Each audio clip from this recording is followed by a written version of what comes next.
Thank you very much indeed.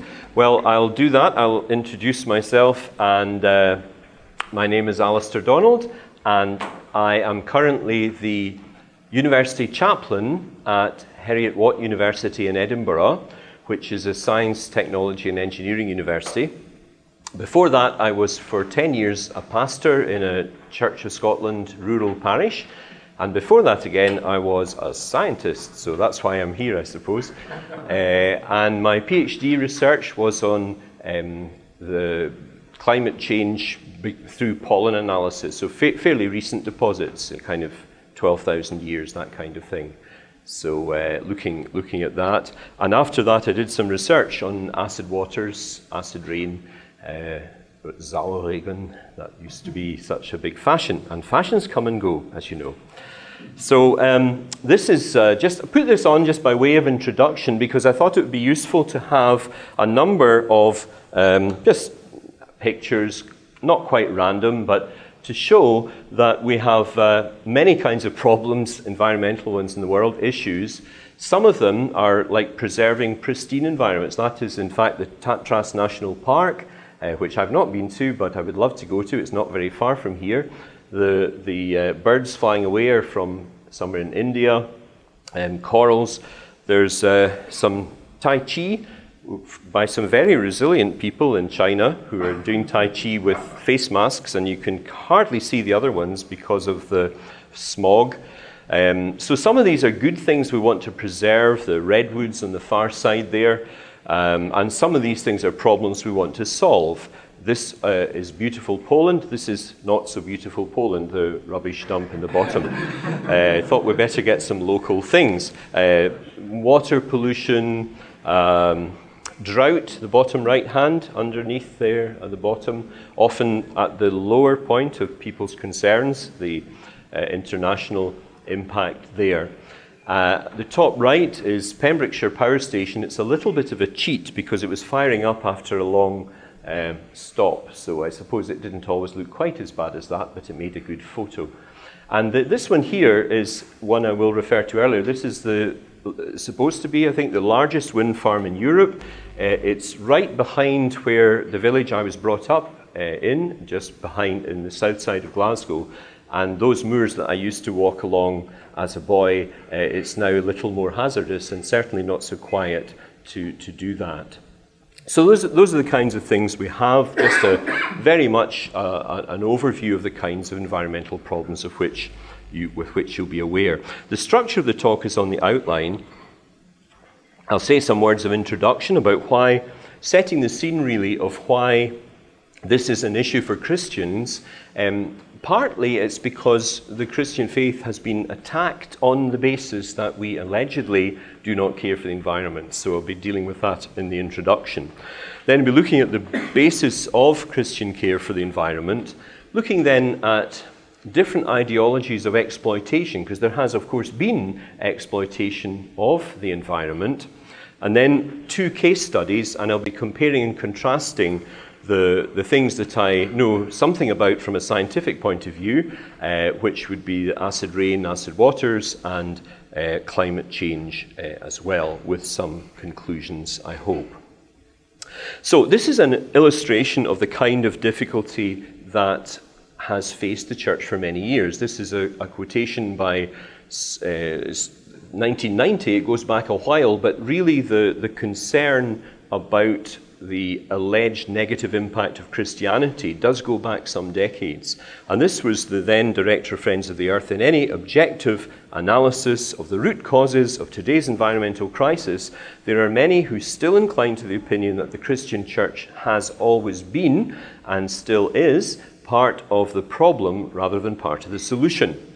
And this is very, very deeply ingrained into particularly environmental groups, people with a concern for the environment that we as Christians might want to interact with. If you don't already know it, this is very widespread prejudice, I would say, against the Christian faith. Or here we have Pete Singer.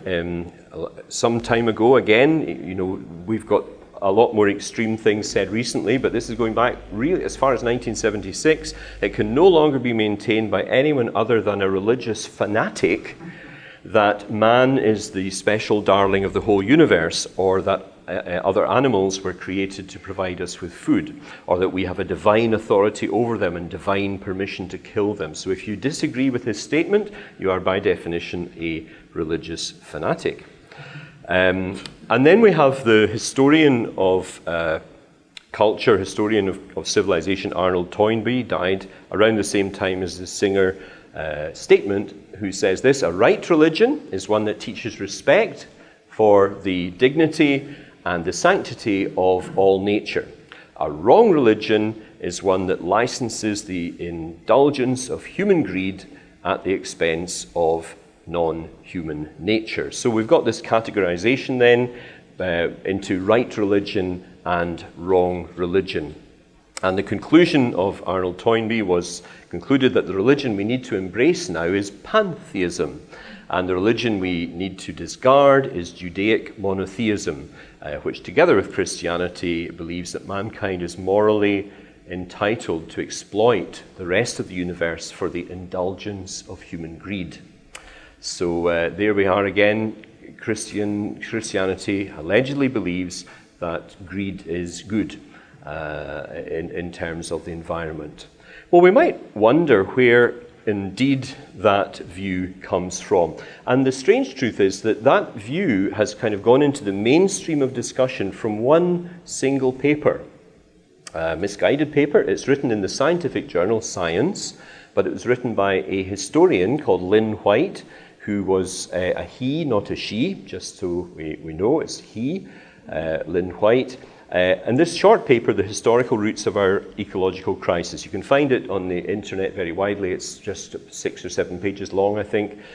And Alistair McGrath, whose book we heard a little about earlier on Science and Faith and Introduction, he says this, that White's paper has become, quotes, a sacred text passed on with an almost uncritical reverence. This is very much the situation in which we find ourselves. This is the context for the discussion. Well, White's thesis then is that Christianity is the most anthropocentric religion that the world has seen. So he says, man in the image of God. Now, of course, we're familiar with that. We'll be looking at the verse. Man commanded to exploit the environment. Is that really what Genesis 1 verse 28 says? But for White then, it is a Christian axiom that nature has no reason for existence save to serve man. That's all that we regard nature for, according to Lynn White. His second part of his thesis is that pagan animism, as he calls it, by contrast, has resulted in a more respectful approach to nature. To a Christian, he says, a tree can be no more than a physical fact. So if it's no more than a physical fact, then humans have no duties towards the tree. But to a pagan, it's a sacred grove. So he's removing the mystery, if you like, the transcendent dimension from a Christian consideration of the environment, but he's inserting it big time into the alternative worldview of pagan animism. So this is the one text then that has got into the bloodstream and the DNA of any discussion on the environment that involves religion. And we might ask why this view, this faulty view, as I hope to show, why was it so readily accepted? What was it about it that gained so much appeal? There's a couple of things. First of all, to the modern mind, it preserved trust in science. Bear in mind, this is the white heat of technology, the mid-1960s. The moon mission was about to go. Progress was all the thing. And it preserved trust in science by pinning the blame for the growing environmental crisis on the old enemy, on religion. So it made some people feel good about that. And then the second thing was that for those who were beginning to doubt the Enlightenment project and doubt modernism, it offered them a kind of romantic future, replacing Christianity with New Age pagan oneness with nature. So this is, I think, why it gave such an appeal, why it had such an appeal, albeit that was, well, it looks like everybody wins, except, of course, the truth of the matter. So looking then at the basis of Christian care for the environment, we see that contrary to Lynn White, the Bible sees a tree not as a mere physical fact, but as part of creation, whose end is to praise the God who made it, whether or not there's any humans watching. The psalmist, Psalm 144:8, praise the Lord from the earth, you great sea creatures and all ocean depths, lightning and hail, snow and clouds, stormy winds that do his bidding, you mountains and all hills, fruit trees and all cedars, wild animals and all cattle, small creatures and flying birds. So whether or not we can use them for anything, whether or not they have utilitarian value, the psalmist sees them as praising their creator.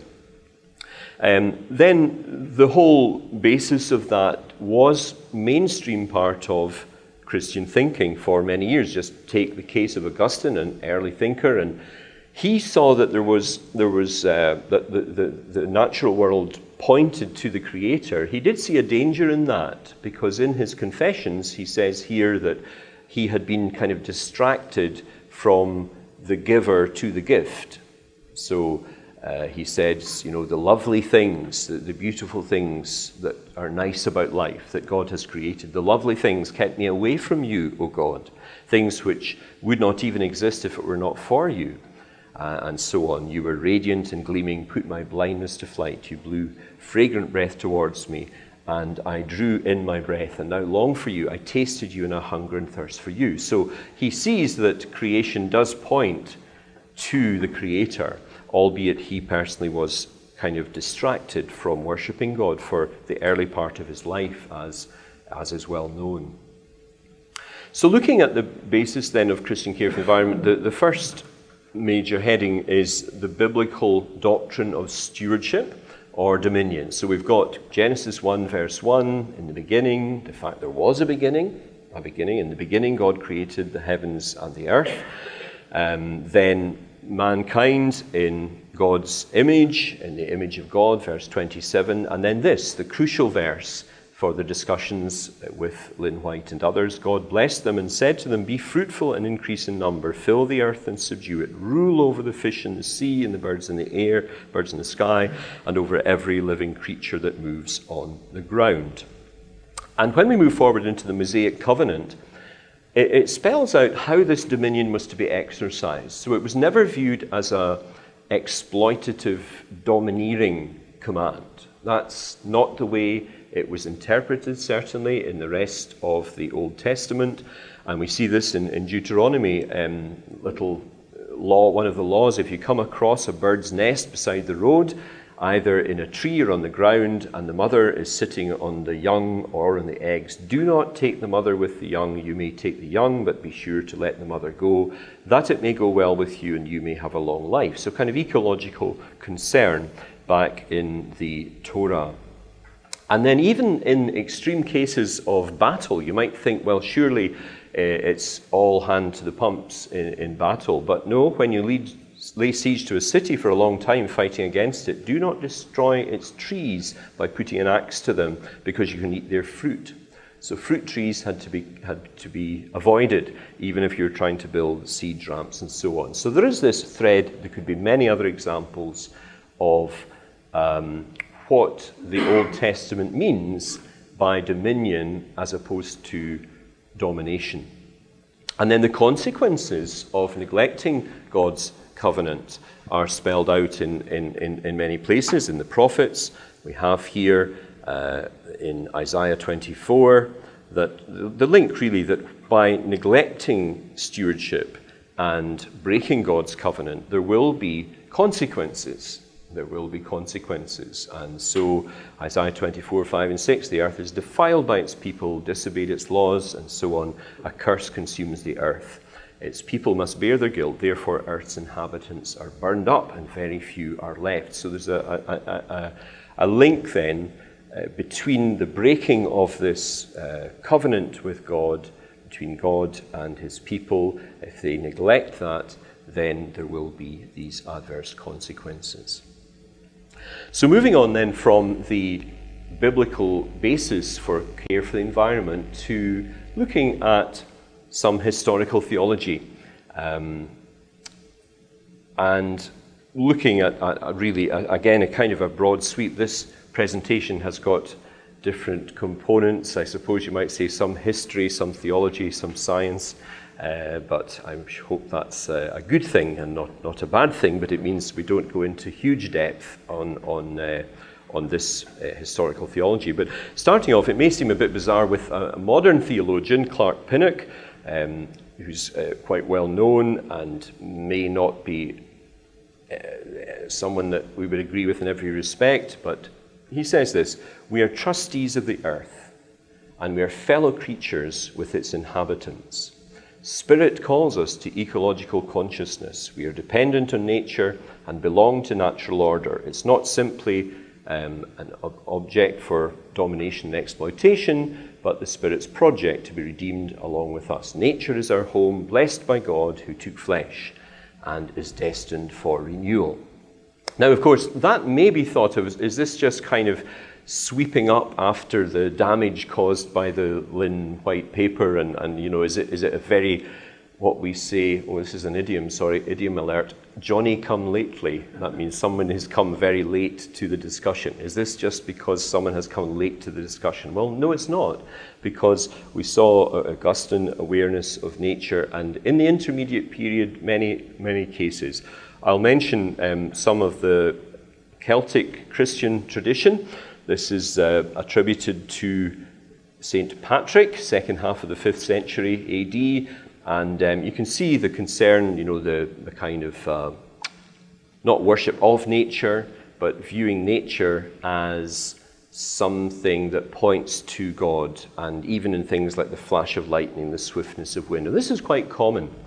If you want to consider more about Celtic Christianity, bear in mind, please, that some of the modern writers who use this title are not really like Patrick and Columbus and Columbanus very much, because those early people were staunchly Trinitarian, staunchly ascetic. They would kind of sit up to their necks in freezing water and so on. So the warm, fluffy version is not quite so authentic. But looking, you know, at the writers themselves, this is a clear, you know, it's another example through the ages that this is not just some reaction to the criticism.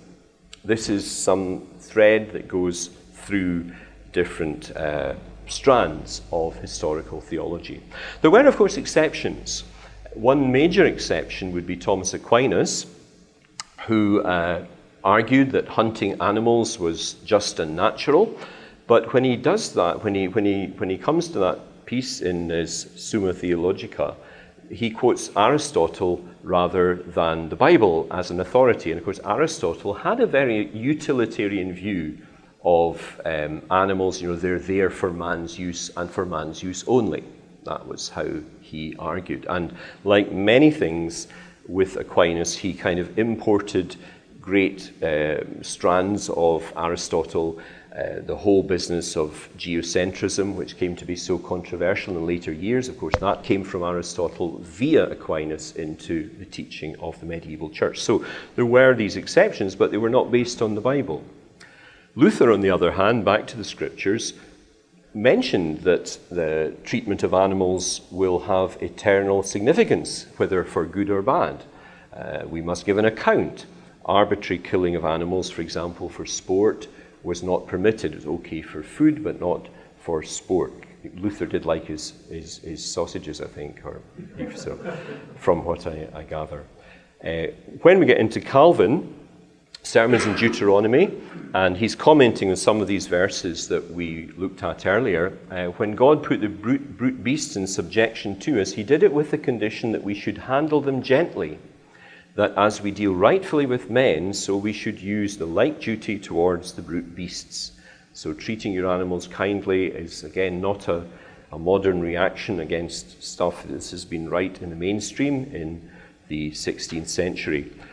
Another quotation from Calvin there, God will condemn us for cruel and unkind folk if we pity not the brute beasts. A beast cannot speak to move us to pity and compassion, and therefore we must go to him of our own good will, though we be not moved or requested thereunto. So because the animals can't speak to us to say, would you please ease up on that, whatever you're doing to me when you're milking me, then we should be thoughtful to the animals. So this is mainstream, particularly in the Protestant tradition.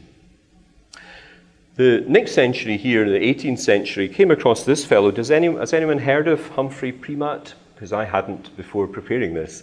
But it's lovely, really. And just again, this concern, he's an Anglican local minister, Anglican Church of England minister. To neglect or abuse or ill-treat our own cattle is cruelty of a heinous nature, because they have a right to our care and tenderness. And if any man provides not for his own, and especially for those of his own house, he hath denied the faith, and is worse than an infidel. So, quoting Paul there.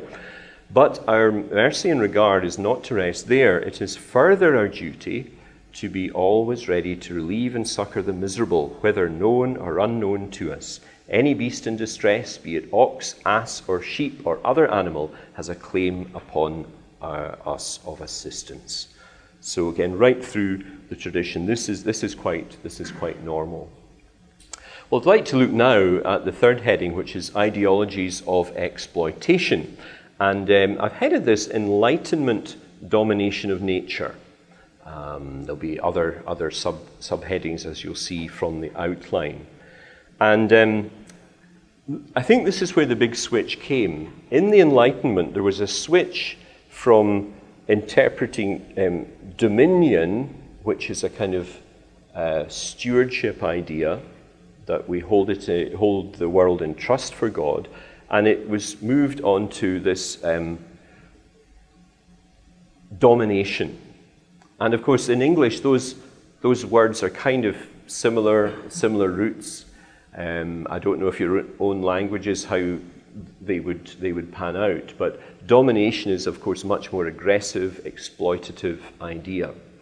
And we'll see an example of that in a moment, quite startling, actually, of what the way the nature was talked about in Enlightenment thinking. And then we would have a move from stewardship, which has always got God in the picture. You know, we're entrusted by God, we're accountable to God for our stewardship. And then a move over to a very anthropocentric view. You know, it's all about us and what we can do. And we cut God out the picture, and that anthropocentric view then. And in the terminology, of course, particularly for us as Christians, we notice a move in terms from creation to our environment. And again, it's the us, our, you know. That's nice that it's collective, I suppose, not selfishly me, but it is actually a bit me, because it's about how it affects us. And God, we're not then accountable to God because we've declared autonomy from God in the Enlightenment. That's what it's all about.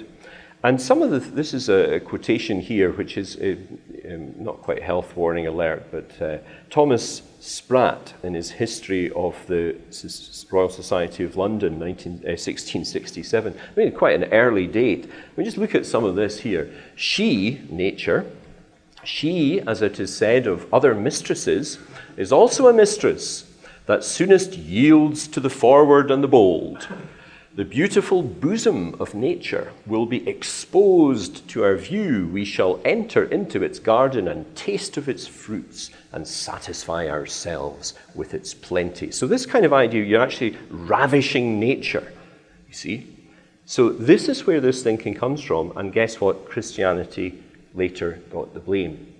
And there's nothing, I hope we agree, Christian about that kind of talk. So Lynn White then, so he's right to say that human self-centeredness is at the root of the ecological problems that we see, the ones I put up in the slide to start with. That's quite right.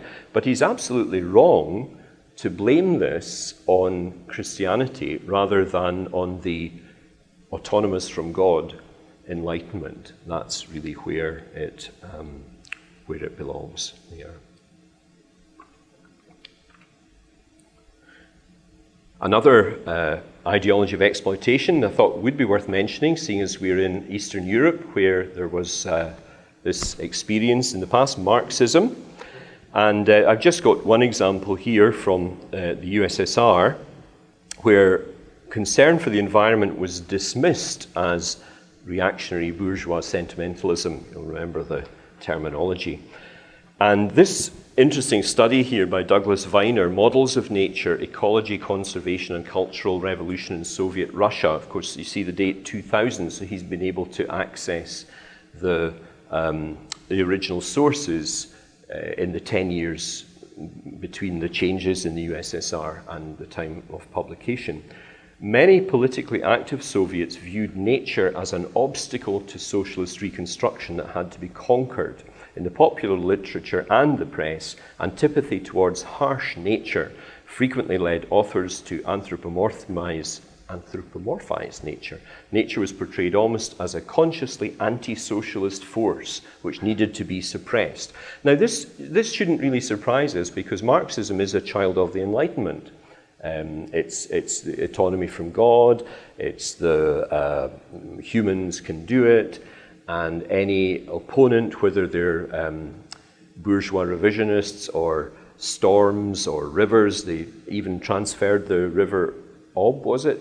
Instead of going south to north, they tried to transfer it going from north to south. Didn't work out too well. And of course, many other catastrophes in the environment there. Really, again, where do these humans function on the basis of what they believe? What you believe governs how you behave, as I often preach to my students on a Sunday. And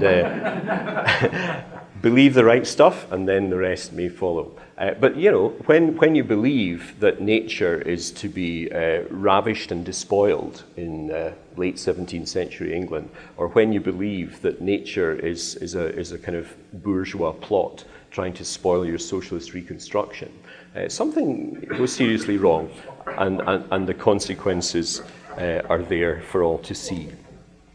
What then about modern capitalism? What about that? It seems to me, and I wouldn't think I was a great expert here, but it does seem to me that there's been some redressing of a balance of industry and the environment. To what extent that is for corporate purposes of PR and what extent it's real is perhaps something that could be discussed. But certainly in the rhetoric, there's much, much more of a feeling.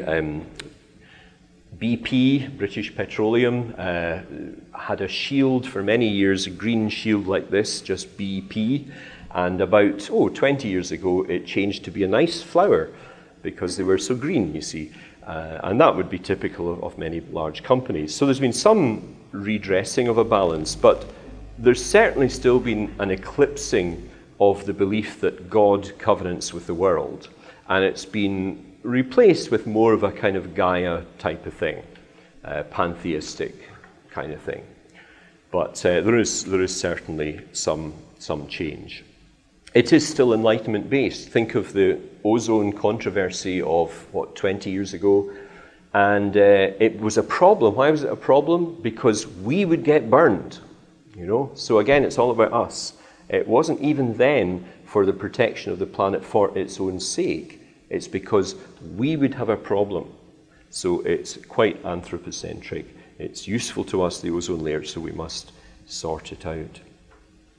Well, in next section now, I'd like to look at some case studies, and this is where I suppose I have some first-hand scientific expertise, albeit this is not a live issue nowadays, acid rain and acid waters, but giving it the perspective of 20, 25 years is no bad thing, because there was some hysteria, if those of you who've got hair colour the same as mine or lighter white would remember that this was like the big environmental thing 25 years ago.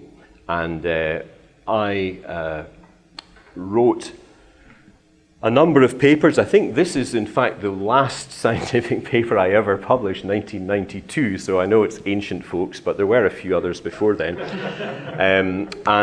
This is to do with a project in Wales. For those of you who don't know, Wales is this bit here that sticks out from England, And I was employed there, National Rivers Authority. That would now be called the Environment Agency in Wales. And then after that, it says here, send correspondence to the Scottish Office Environment Department, which is where I then moved to. Anyhow, emissions here, that is the Pembrokeshire Wales power station I showed you. And in the uplands here, there were problems of acid waters, particularly because of the geology. We're on a geological track today, so because there was very low bases, low calcium, low magnesium, then any slight increase in acidity in the rain had big effects.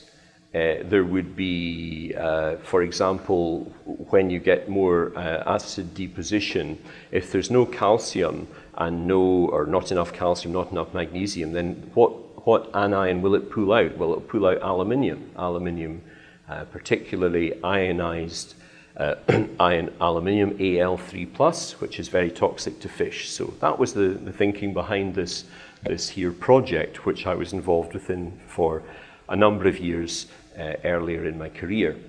The whole thing with acidic deposition, you've got sulfur dioxide, nitrogen oxides from cars, of course, vehicles, as well as from industry, and movement of pollutants into the atmosphere, particulate pollutants over this sign there, and then this coming down and being deposited into areas. Now, if it was a limestone area, of course, there's no problem because there's plenty buffering of the water. But if it's a low base environment, then there were these problems. And there was an enhancement effect by forestry, which we discovered in our project. And that was because if you have moorland or forest, the forest, 1 square meter of moorland had, certain amount of contact with the atmosphere. 1 square meter of forest has got order of magnitude more because of all the needles poking up. And so you could get similar streams, similar small rivers, streams of forest and moorland, same geology, same soils, but giving different chemistry because of this land use effect. So looking at that then, we had this Llynbrianna, double L in Welsh, Llynbrianna, and river regulation reservoir, and it's here, it was right at the top of this river here, the River Towie, Afon Towie. Can I do a little aside on the word Afon? That's the Welsh word for river. Welsh was what was spoken before the Anglo-Saxons went to live there, and that's why so many rivers in England are called the River Avon. If you've ever been, Stratford-on-Avon? And that just means someone came along and said, what's that river called? And the Welshman said, well, it's a river, Avon. And that's why this is an insight into the relations between the different nations of the United Kingdom. Because he said, stupid man, what's he asking that for? Of course, it's Avon. So then someone writes down Avon, River Avon. So River Avon means river. Okay, end of digression. So this is this place, and this was built as a not a direct water supply reservoir, but to regulate to basically save up the winter water so that in the summer they could draw off water down near Swansea here. Swansea's here, so it was that was the reason for it as a kind of evening up reservoir. But when they put the reservoir in, they found that there was a problem with reduced fisheries, because downstream, this is the dam, it's not concrete, see, it's rubble, overtopping and oxygenating here at the base to make sure there was higher oxygen in the water. Downstream, the salmon and sea trout levels went down a lot. And of course, everybody blamed the dam. It must be the dam. And there was, in fact, for the small salmon, there was a trapping and trucking scheme. They capture the salmon, take them up to the spawning grounds, and that all worked fine. But there was still a reduction in the number of salmon, and they realized it wasn't the dam, it was the quality of the water. And it was because of acidification of the water because of acid deposition. So one of my final acts in Wales was to buy this is rather a poor picture, I'm afraid, but Flynbrianna, this lake liming boat. Anyone from Sweden here? Kalk boat, I think is what they call it. And it was built for us in Hudiksvall. It was the first one outside Scandinavia to spray powdered limestone into the lake to remedy the problem in the short term.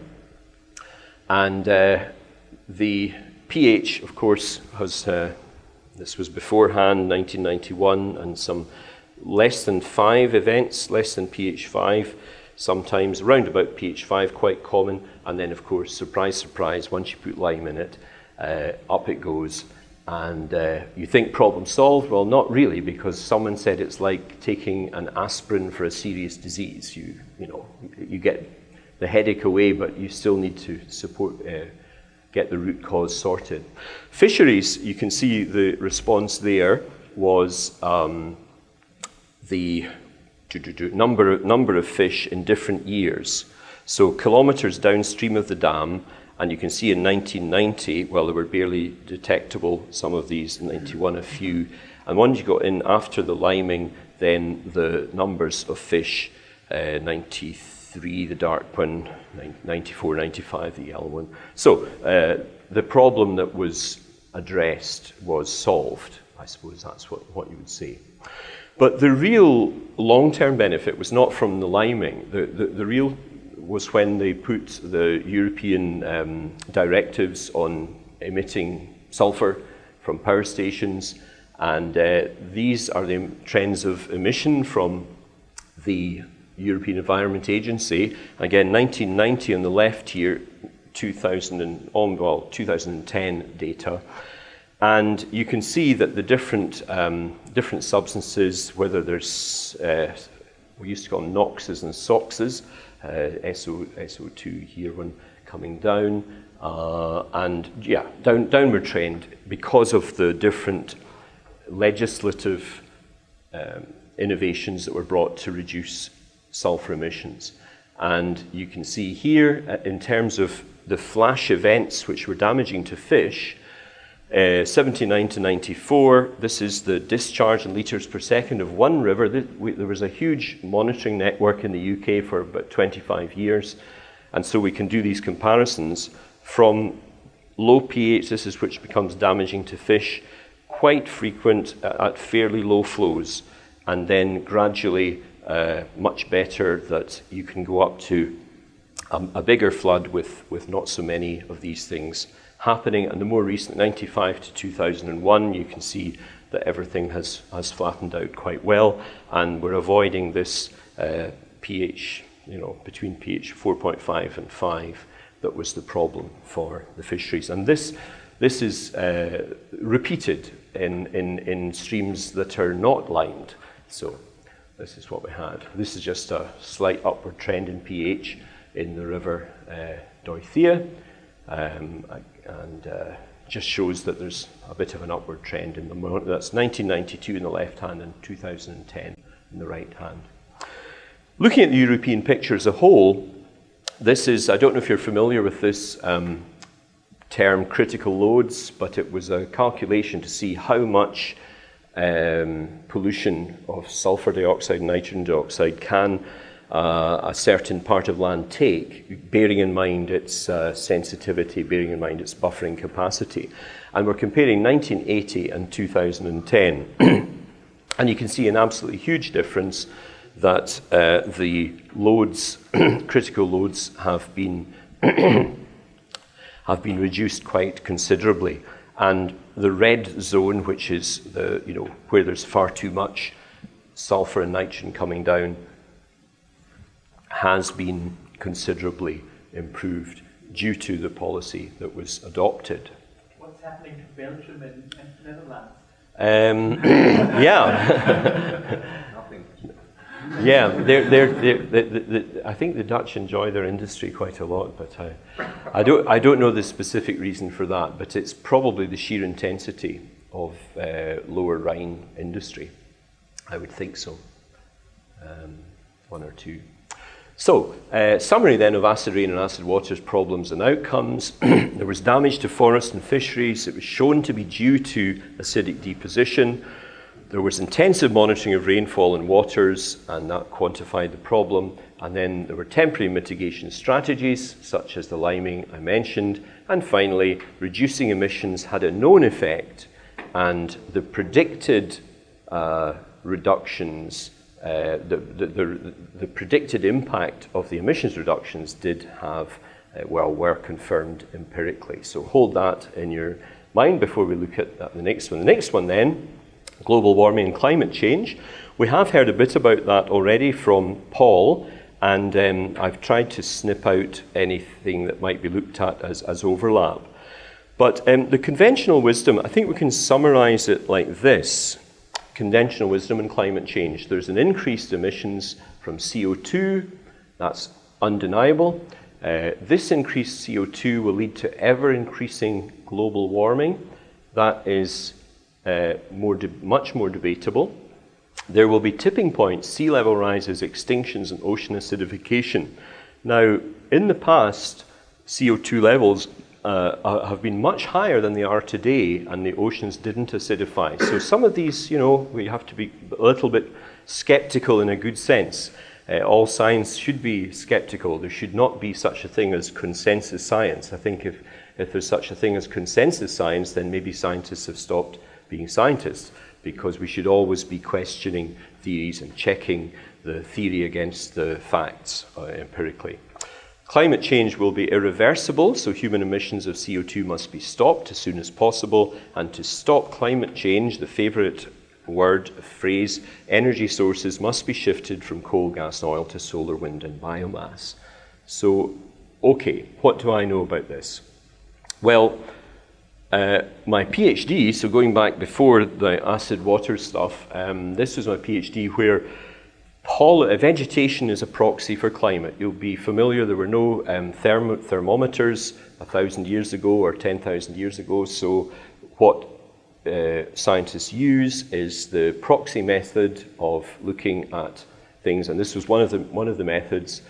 And just a couple of things to let you know what we're talking about here. Number one is birch. Number two, that looks like kind of headphones. That's a pine pollen. And then grass is like the football. It's actually had a good kicking because it's collapsed, but it should be spherical, but some of them are a bit distorted like that. And each type of pollen can be, it's usually not to the species level, it's usually to the family level.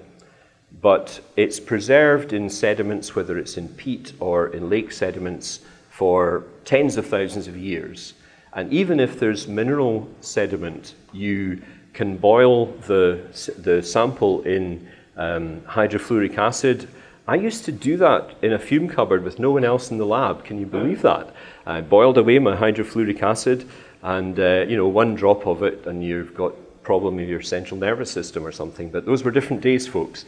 But you can boil it for an hour in hydrofluoric acid, and it dissolves all the mineral sediment, and the pollen is still there. It's quite incredible stuff, tough.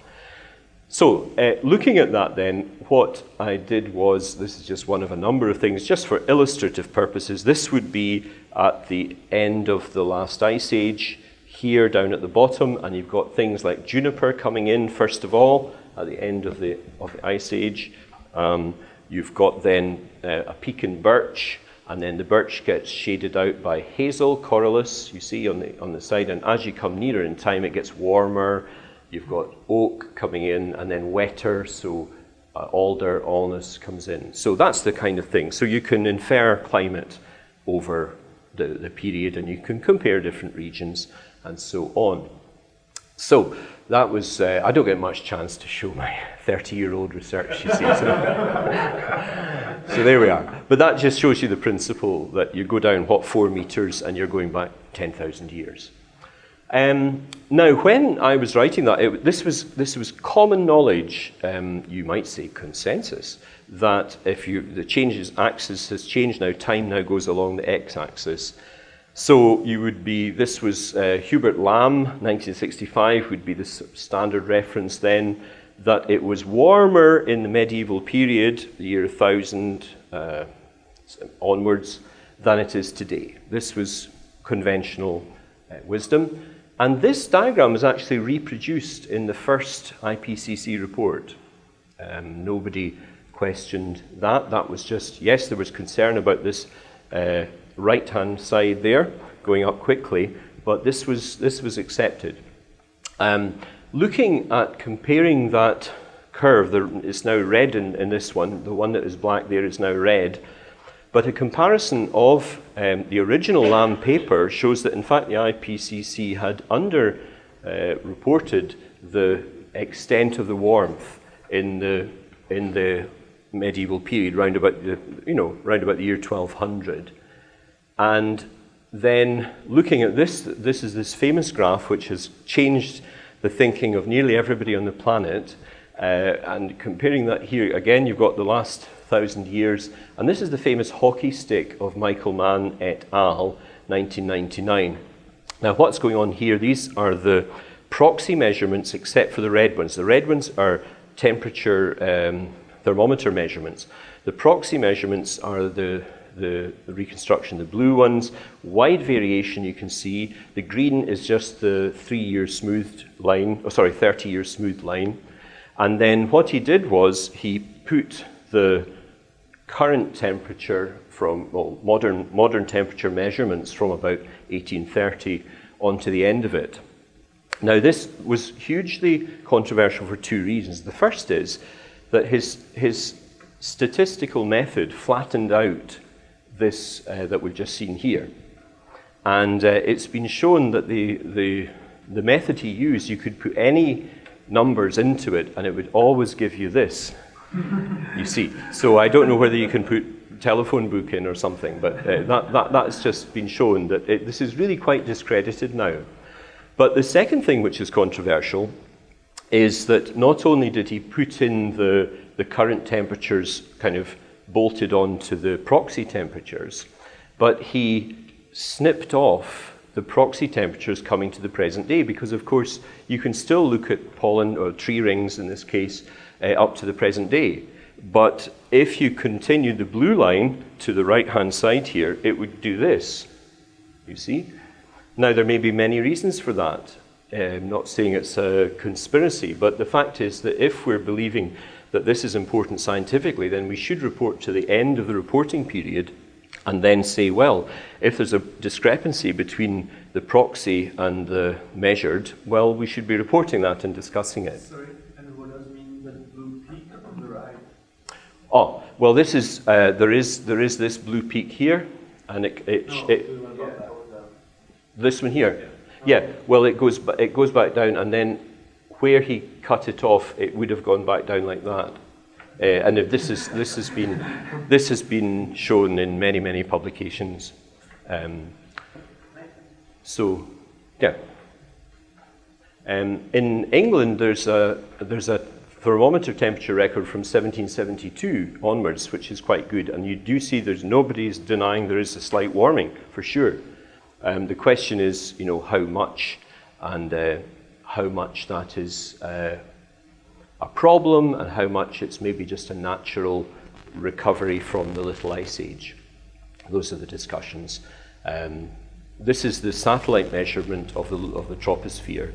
So again, some people think it's not very reliable, but it's been going since 1979, and this is the running centre 30-month average, the red one.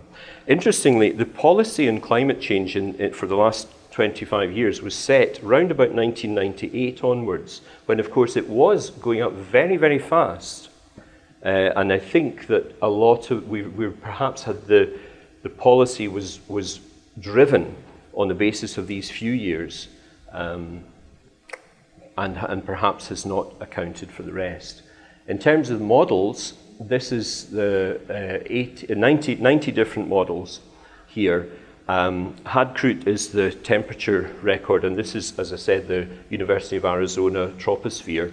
So there's slight discrepancy there, but these models were all making predictions, and very largely, the reality has been different from the theory.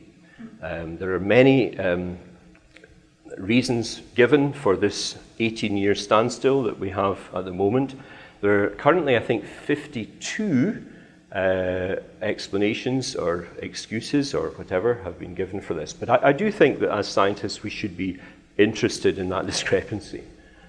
Global hurricanes, have they changed? Well, this is hurricane frequency. Often we're told, oh, but you know, the hurricanes, they're due to carbon dioxide and so on. Doesn't really look that way. So I'd like just in this final section to talk about this as a question of ethics, because we as Christians should be concerned about the environment, but we should also be concerned that the measures taken are appropriate and do not have extra problems associated with them. Just, what day? We're on Monday here. On Friday, I discovered, last Friday in Katowice, which is not very far from here, there was a, remember that Solidarność, the union? Well, Solidarność were having a conference, one-day conference in Katowice, just on Friday there. And their concern was the question of impact of climate change policy on employment. Specifically, if the emissions targets are imposed right across the EU, what will happen to the jobs of their members?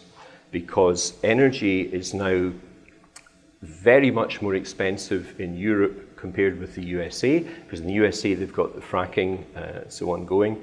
And here, energy is very, very expensive now because of the policy of the last 20 years. So I just thought it was topical to put that up as an illustration that there are concerns about these matters.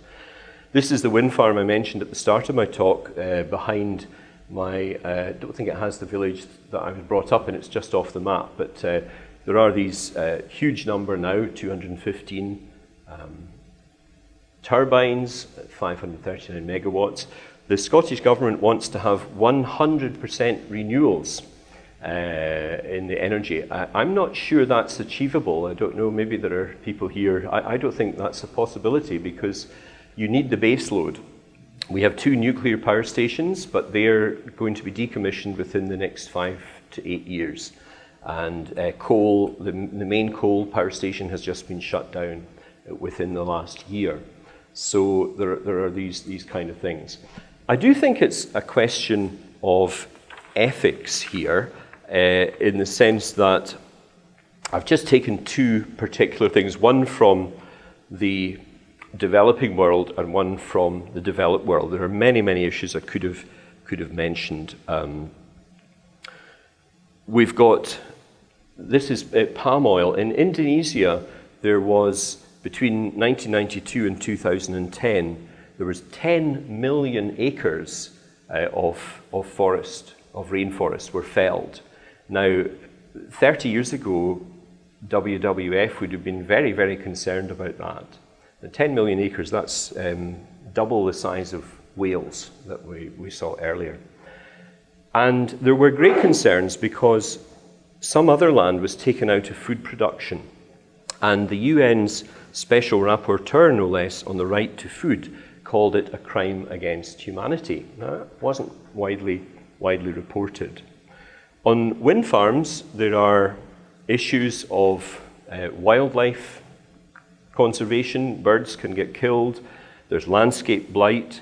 There's a huge increase in fuel bills. Fuel bills in the UK are 63% higher than they were 5 years ago, and real incomes have dropped. So there's a large increase in fuel poverty. In Germany, I read a figure, perhaps this is right, 800,000 people now have to spend more than 10% of their income on, and I just think... Or even can't pay anymore. Or can't pay, right, yeah, they can't pay at all.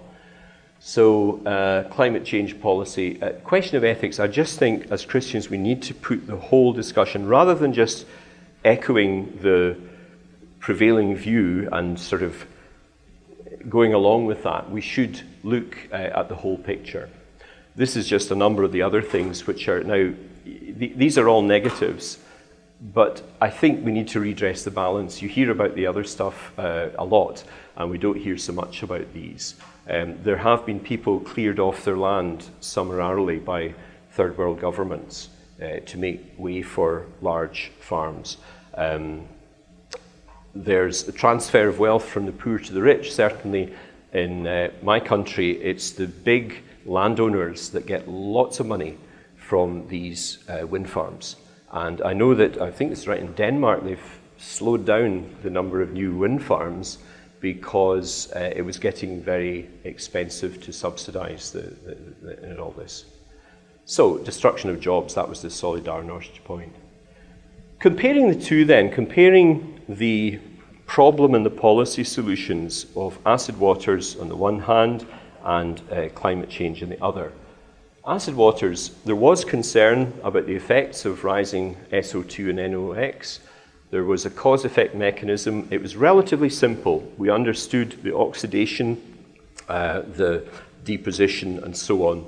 Remedial strategies seemed expensive at the time, but they have not resulted in a huge increase in energy costs. Certainly nothing like we're seeing at the moment.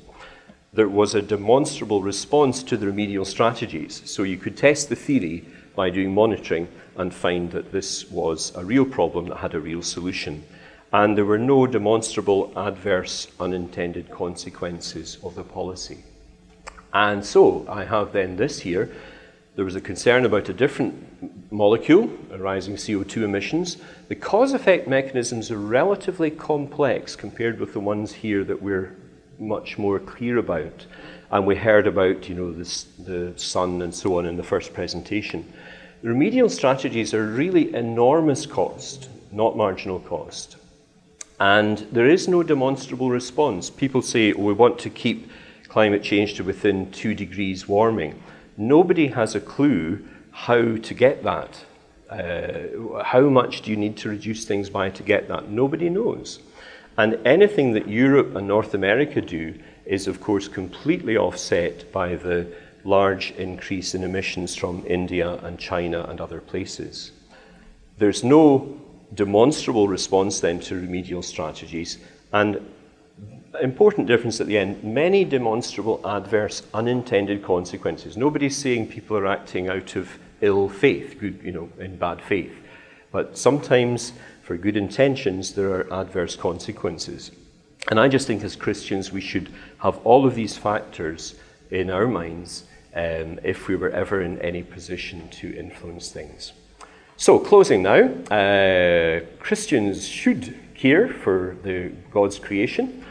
And that's our, I think, preferred term, God's creation, rather than just the environment. And we should do so on biblical grounds, and that's very clear. Environmentally exploitative ideologies are based on the Enlightenment and its daughter belief systems like Marxism rather than on Christianity. And finally, responsible stewardship involves careful consideration of the ethics of remedial policies, that they will in fact bring benefit rather than being ineffective or even counterproductive.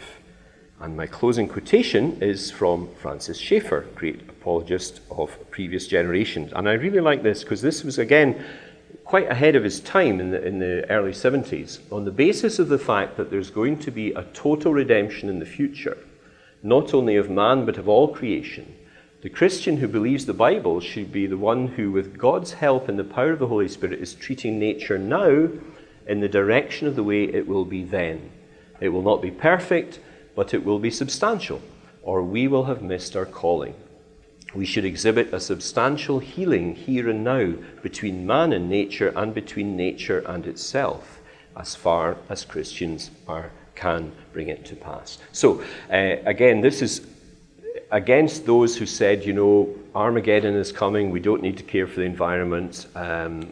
Schaeffer's saying no. We should behave now in the light of what things will be in the world to come, even though it will never be perfect, but we should be trying to make things better along that basis. And that's my thoughts on Christian care for the environment. Thank you very much.